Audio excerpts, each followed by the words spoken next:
नमस्कार। GK GS मंथन class में आपका स्वागत है। पिछले वीडियो में भारतीय संविधान के अति 25 महत्वपूर्ण प्रश्नों का व्याख्यात्मक उत्तर दिया गया था। आज इस वीडियो में 26 प्रश्न से इसका व्याख्यात्मक उत्तर दिया जा रहा है। प्रश्न संख्या 26 है, निम्नलिखित में से राष्ट्रपति किसकी नियुक्ति नहीं करते हैं? ए मुख्यमंत्री, बी अल्पसंख्यक आयोग के अध्यक्ष, सी भाषा आयोग के सदस्य, डी राज्यपाल। इसका सही आंसर है ए मुख्यमंत्री। मुख्यमंत्री की नियुक्ति राज्यपाल करते हैं और राष्ट्रपति इनमें से बी, सी और डी अल्पसंख्यक आयोग के सदस्य, भाषा आयोग के सदस्य और राज्यपाल, इन तीनों की नियुक्ति राष्ट्रपति के द्वारा होती है और राज्यों में मुख्यमंत्री की नियुक्ति राज्यपाल करते हैं और राज्यपाल उसी व्यक्ति को मुख्यमंत्री के पद पर नियुक्त करते हैं जो विधानसभा में बहुमत प्राप्त दल के नेता होते हैं। अगर विधानसभा के चुनाव में किसी दल या गठबंधन को बहुमत प्राप्त नहीं होता है, तब वैसी स्थिति में राज्यपाल अपने विवेक से मुख्यमंत्री की नियुक्ति करते हैं। प्रश्न संख्या 27 है, भारतीय संविधान को अपनाया गया? ए संविधान सभा द्वारा, बी गवर्नर जनरल द्वारा, सी ब्रिटिश संसद द्वारा, डी भारतीय संसद द्वारा। तो इसका सही आंसर है विकल्प संख्या ए संविधान सभा द्वारा। 26 नवंबर 1949 ईस्वी को भारत की संविधान सभा ने संविधान को स्वीकार कर लिया और प्रस्तावना में इसके लिए 3 शब्द हैं। संविधान सभा के द्वारा इस संविधान को अधिनियमित, अंगीकृत और आत्मार्पित किया गया और 26 नवंबर 49 को जो संविधान अपनाया गया उसके लिए विक्रम संवत में जो तिथि है और वर्ष है वो है मिति मास शीर्ष शुक्ल सप्तमी विक्रम संवत 2006। प्रश्न संख्या 28 है, किसी राज्य में नगरपालिका का सीमा क्षेत्र अधिसूचित करने के लिए निम्नलिखित में से कौन सक्षम है? ए संबंधित राज्य का राज्यपाल, बी भारत के राष्ट्रपति, सी संबंधित राज्य के मुख्यमंत्री, डी राज्य का विधानमंडल। तो इसका सही आंसर है विकल्प ए संबंधित राज्य का राज्यपाल। नगरपालिका राज्य सूची का विषय 74 संविधान संशोधन अधिनियम 1993 ईस्वी के द्वारा नगर पालिका को संवैधानिक मान्यता प्रदान किया गया। नगर पालिका राज्य सूची का विषय है, इसलिए नगर पालिका के सीमा क्षेत्र में अगर कोई परिवर्तन करना है, सीमा क्षेत्र को अधिसूचित करना है, तो संबंधित राज्य के राज्यपाल नगर पालिका के सीमा क्षेत्र में परिवर्तन कर सकते हैं। प्रश्न संख्या 29 है, संपूर्ण भारतीय संविधान के निर्माण में संविधान सभा को कितना समय लगा? ए 2 वर्ष 7 माह 23 दिन, बी 2 वर्ष 11 माह 18 दिन, सी 2 वर्ष 11 माह 14 दिन, डी 2 वर्ष 11 माह 23 दिन। तो इसका सही आंसर है 2 वर्ष 11 माह 18 दिन, यानी विकल्प संख्या बी। संविधान सभा में भारत के संविधान के प्रारूप पर कुल 114 दिन की बहस हुई थी। संविधान सभा में संविधान के प्रारूप पर 3 वाचन हुआ था और तीसरा वाचन की अंतिम तारीख थी 26 नवंबर 1949। प्रश्न संख्या 30 है, राजेंद्र प्रसाद को देश रत्न की उपाधि किसने दिया? ए महात्मा गांधी, बी वल्लभ भाई पटेल, सी राजा राम मोहन राय, डी अली जिन्ना।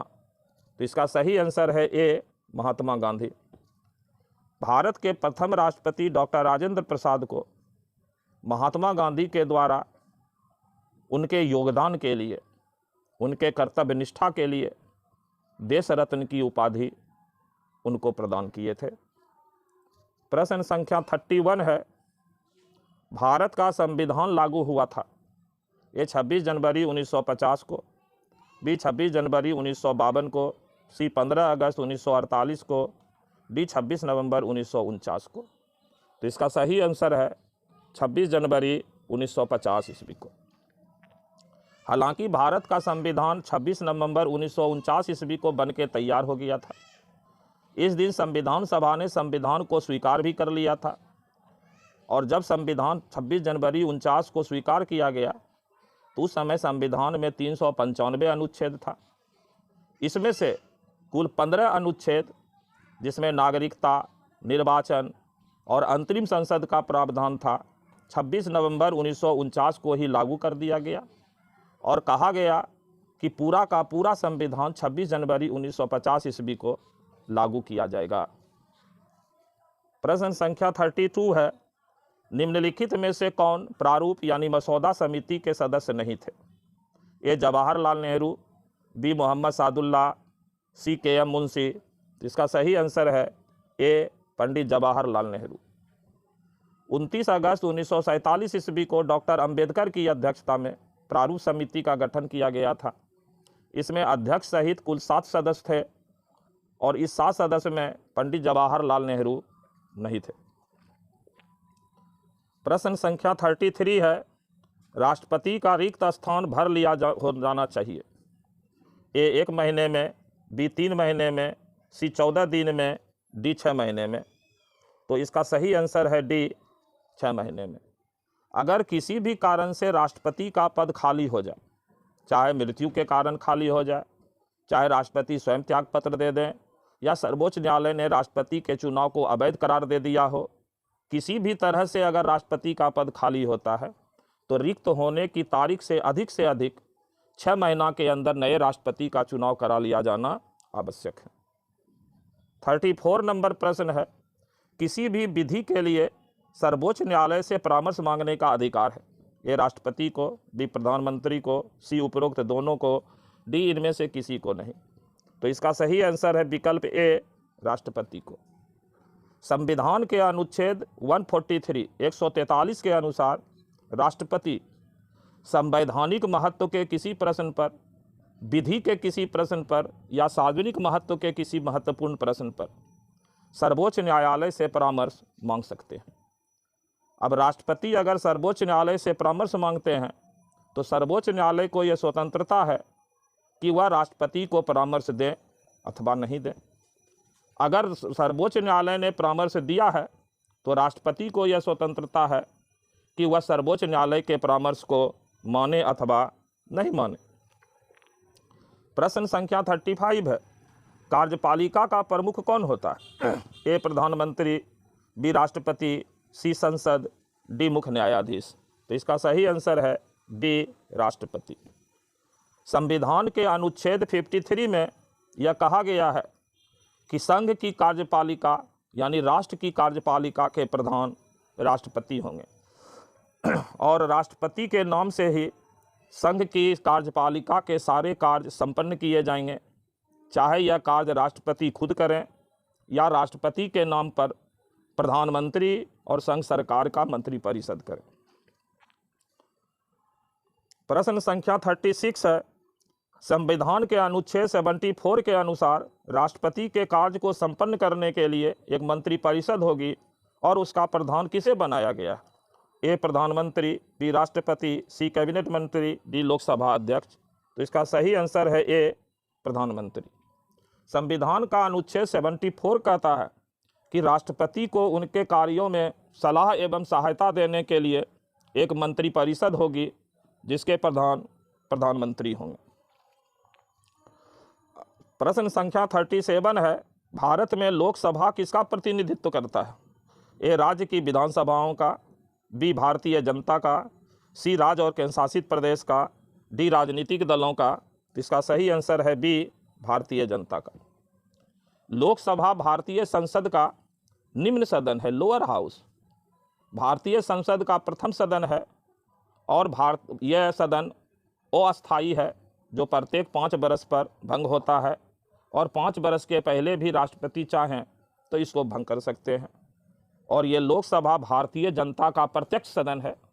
भारतीय जनता प्रत्यक्ष चुनाव के द्वारा अपने प्रतिनिधि को लोकसभा में भेजती है, इसीलिए लोकसभा भारतीय जनता का प्रतिनिधित्व करने वाला सदन है। प्रश्न संख्या 38 है, भारतीय संविधान में नीति निर्देशक तत्व किसके लिए है? ए उच्च न्यायालय के लिए, बी भारतीय नागरिकों के लिए, सी सरकार के लिए, डी राष्ट्रपति के लिए। तो इसका सही आंसर है विकल्प संख्या सी, सरकार के लिए। जो नीति निर्देशक तत्व है वो भारतीय संविधान के भाग 4 में अनुच्छेद 36 से लेकर के अनुच्छेद 51 तक में, और ये नीति निर्देशक तत्व भारत को लोक कल्याणकारी राज्य घोषित करता है। और संविधान का भाग 4 नीति निर्देशक तत्व आयरलैंड के संविधान से ग्रहण है। प्रश्न संख्या 39 है, किसी भी राज्य का संवैधानिक प्रधान किसे माना जाता है? ए राज्यपाल, बी प्रधानमंत्री, सी मंत्रिपरिषद, डी राष्ट्रपति। तो इसका सही आंसर है ए राज्यपाल। जिस तरीके से राष्ट्र की कार्यपालिका का और संवैधानिक प्रधान राष्ट्रपति होते हैं, उसी तरीके से राज्य की कार्यपालिका और संवैधानिक प्रधान राज्यपाल होते हैं। राज्यपाल का राज्य में वही पोजीशन है जो पोजीशन संघ में राष्ट्रपति का है। प्रश्न संख्या 40 है, संविधान सभा ने संविधान को अंतिम रूप से किस दिन पारित किया? ए 15 अगस्त 1947, बी 15 दिसंबर 1948, सी 26 नवंबर 1949, डी 26 जनवरी 1950। तो संविधान सभा ने संविधान को अंतिम रूप से 26 नवंबर 1949 को पारित किया, यानी विकल्प संख्या सी है। 26 नवंबर 1949 ईस्वी मिति मास शीर्ष शुक्ल सप्तमी विक्रम संवत 2006 को संविधान सभा ने भारत के संविधान को अधिनियमित, अंगीकृत और आत्मार्पित कर लिया, जिससे भारत का संविधान बनके तैयार हो गया और संविधान सभा द्वारा इसको अंतिम रूप से स्वीकार कर लिया गया। प्रश्न संख्या 41 है, भारत को एक संविधान देने का प्रस्ताव संविधान सभा द्वारा पारित किया गया था। ए 22 जनवरी 1946, बी 22 जनवरी 1947, सी 20 जनवरी 1947, डी 26 जुलाई 1946।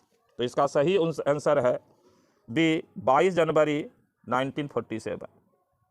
22 जनवरी 1947 ईस्वी को संविधान सभा ने जवाहरलाल नेहरू द्वारा प्रस्तुत उद्देश्य प्रस्ताव को पारित कर दिया था, और उद्देश्य प्रस्ताव के पारित होते ही संविधान बनने का कार्य प्रारंभ हो गया।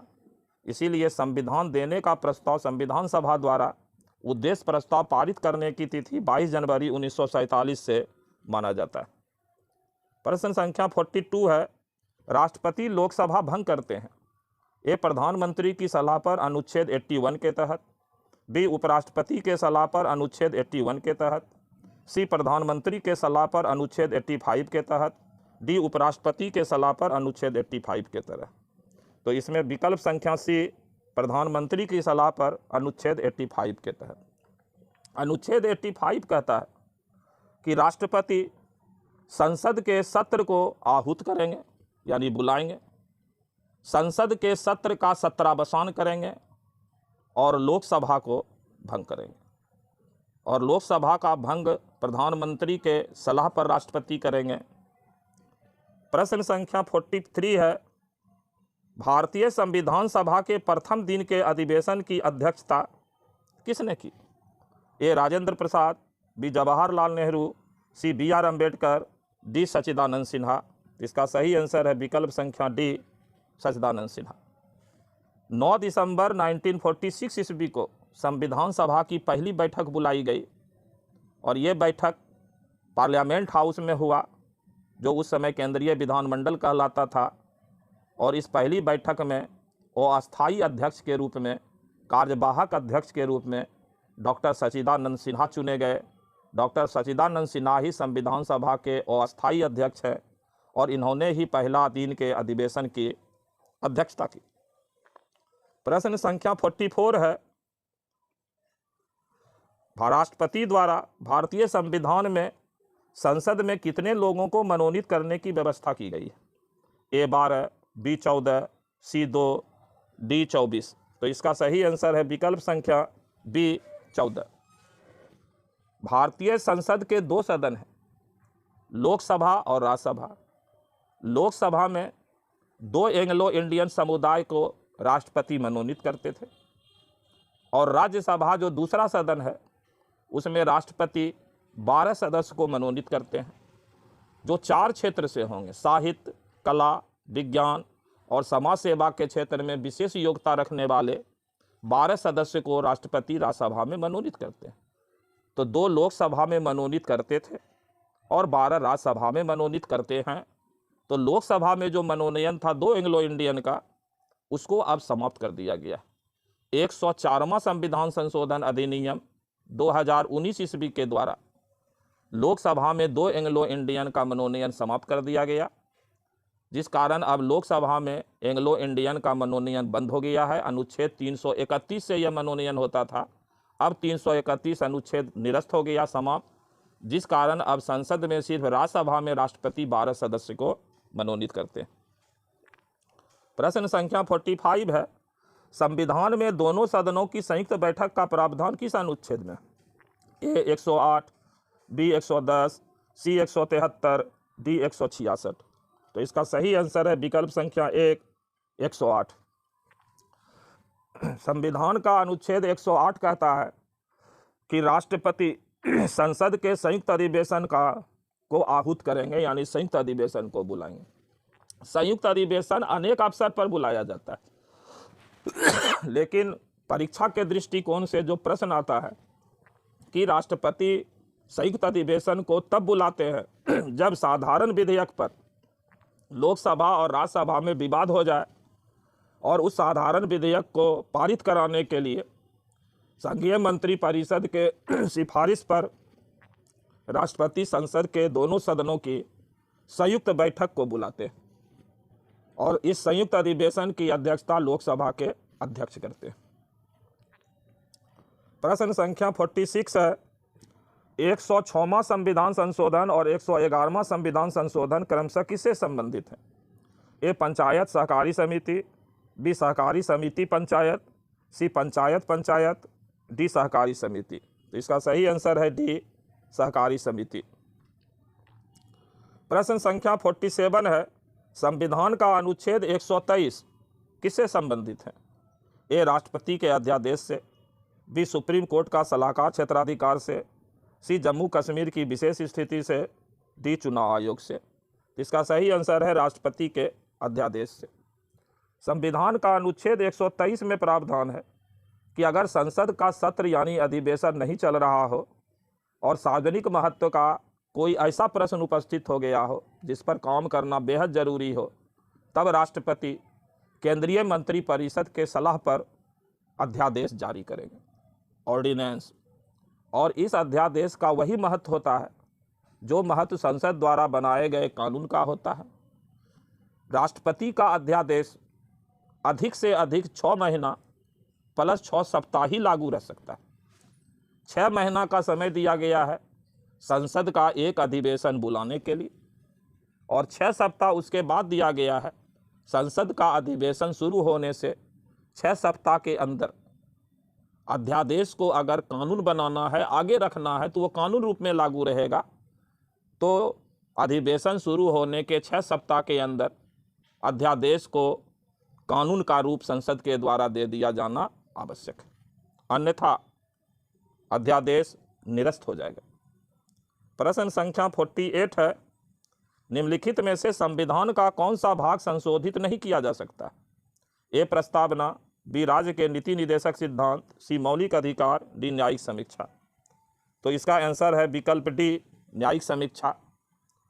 संविधान का अनुच्छेद 137 सर्वोच्च न्यायालय को न्यायिक पुनरावलोकन की शक्ति देता है, न्यायिक समीक्षा की शक्ति देता है, जुडिशियल रिव्यू का पावर देता है। और इसी जुडिशियल रिव्यू के पावर के द्वारा सर्वोच्च न्यायालय संविधान का संरक्षक के रूप में काम करता है, संविधान के अंतिम व्याख्याकार के रूप में करता है। इसीलिए चूंकि ये संविधान का अनुच्छेद 143 संविधान का मूल ढांचा है, इसीलिए संविधान संशोधन करके अनुच्छेद 143 यानी न्यायिक समीक्षा को आप संशोधित नहीं कर सकते हैं। और संविधान संशोधन की पूरी प्रक्रिया अनुच्छेद 368 368 में है। प्रश्न संख्या 49 है, भारतीय संविधान की 6ठी अनुसूची किन 4 राज्यों में अनुसूचित क्षेत्रों और अनुसूचित जनजातियों के प्रशासन और नियंत्रण से संबंधित है? ए मणिपुर, मिजोरम, त्रिपुरा, नागालैंड। बी असम, मेघालय, त्रिपुरा, मिजोरम। सी मेघालय, असम, अरुणाचल प्रदेश, नागालैंड। डी असम, मेघालय, मिजोरम, नागालैंड। तो इसका विकल्प संख्या डी जो है सही आंसर है, असम, मेघालय, मिजोरम और नागालैंड। सॉरी, इसका सही आंसर है विकल्प संख्या बी, असम, मेघालय, त्रिपुरा और मिजोरम। संविधान की 6ठी अनुसूची में 4 राज्य का वर्णन किया गया है और ये चारों राज्य को विशेष दर्जा है संविधान में, और ये चारों राज्यों के विशेष शासन और प्रशासन के संबंध में वर्णन किया गया है। और ये विशेष सुविधाएं जो इनको है कि इन राज्यों के बाहर का कोई भी व्यक्ति अस्थायी निवास नहीं कर सकता है, जमीन की खरीद नहीं कर सकता है। प्रश्न संख्या 50 है, भारत का संविधान भारत के सुप्रीम कोर्ट को केंद्र और राज्यों के बीच विवादों का निर्णय किस क्षेत्र के तहत लेने का अधिकार देता है? ए अपीलीय न्यायाधिकार, बी वास्तविक न्यायाधिकार, सी सलाहकारी न्यायाधिकार, डी रिट न्यायाधिकार। तो इसका सही आंसर है बी वास्तविक न्यायाधिकार। सर्वोच्च न्यायालय देश में संघीय न्यायालय के रूप में काम करता है और संघीय न्यायालय के रूप में काम करने के लिए सर्वोच्च न्यायालय के पास एक शक्ति है, क्षेत्राधिकार है, जिसको प्रारंभिक क्षेत्राधिकार कहते हैं। और प्रारंभिक क्षेत्राधिकार को ही मूल क्षेत्राधिकार कहा जाता है, वास्तविक क्षेत्राधिकार कहा जाता है।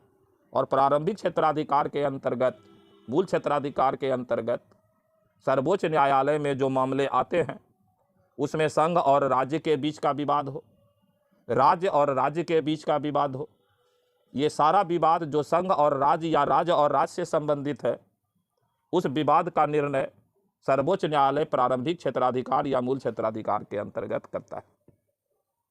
आज इतना ही भारतीय संविधान के इस भाग में।